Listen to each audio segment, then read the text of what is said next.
Israël a été touché par un missile balistique iranien hier soir, donc c'est la vidéo que vous voyez juste dessous. Donc on est le vendredi 3 avril, je vais vous donner un petit peu toutes les dernières informations qui sont arrivées donc sur la guerre en Iran.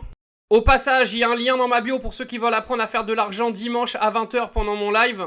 Alors deuxième information, donc il y a une raffinerie au Koweït qui a encore été attaquée, donc c'est la raffinerie de Mina Al-Hamadi. Ça a provoqué des incendies sur le site.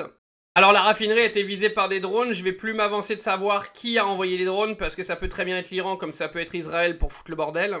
Le ministre des Affaires étrangères iranien menace l'ONU qui aujourd'hui doit se réunir pour savoir ce qu'ils vont faire pour le détroit d'Ormuz. Donc je vous lis que toute action provocatrice entraînera des conséquences dramatiques.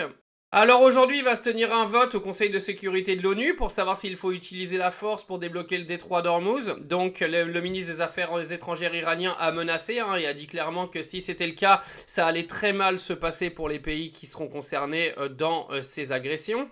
Petit rappel, les États-Unis de Donald Trump ont expliqué qu'ils ne débloqueraient pas le détroit d'Ormuz et que c'était au pays de l'OTAN de se débrouiller pour le faire. Faut savoir que ce sont les pays du Golfe qui aujourd'hui sollicitent l'ONU pour débloquer le détroit d'Ormuz car ils sont clairement dépendants du pétrole qui y transite. Mais moi j'aurais bien une question aux pays du Golfe, mais pourquoi faites-vous confiance à Donald Trump et les Américains depuis le départ? Parce que qu'on se le dise et qu'on dise des vérités quand même, c'est Donald Trump qui a foutu tous les pays du Golfe dans la sauce.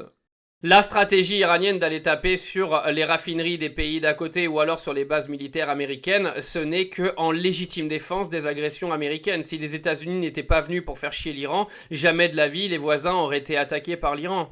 Moi je pense que beaucoup de pays du Golfe devraient revoir leurs accords avec les Américains qui risquent de les foutre dans la merde à long terme, clairement.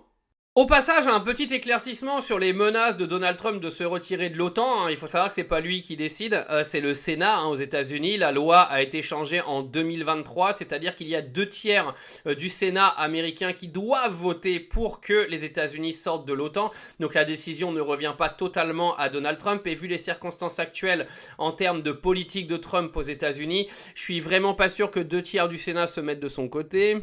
Et pour ceux qui pensent que les États-Unis ont leur mot à dire sur tout et qu'ils décident de tout, les amis, il faut savoir que si demain les États-Unis sortent de l'OTAN, ce qui n'arrivera pas, tout ce qui est base militaire américaine en Europe et dans les pays du monde entier qui font partie de l'OTAN, elle disparaîtrait. Donc les États-Unis n'ont aucun intérêt à ce que ça arrive, je vous le dis. Faut savoir également qu'il y a des experts aux États-Unis qui estiment qu'aujourd'hui les attaques américaines et israéliennes sur l'Iran sont des crimes de guerre. Donc c'est-à-dire que quand on va détruire un immeuble en plein milieu d'une ville avec des civils à côté, c'est un crime de guerre.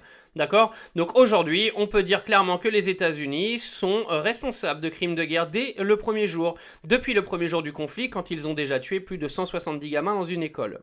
Voilà pour les informations les plus importantes de ce début de journée, je vous tiens au courant.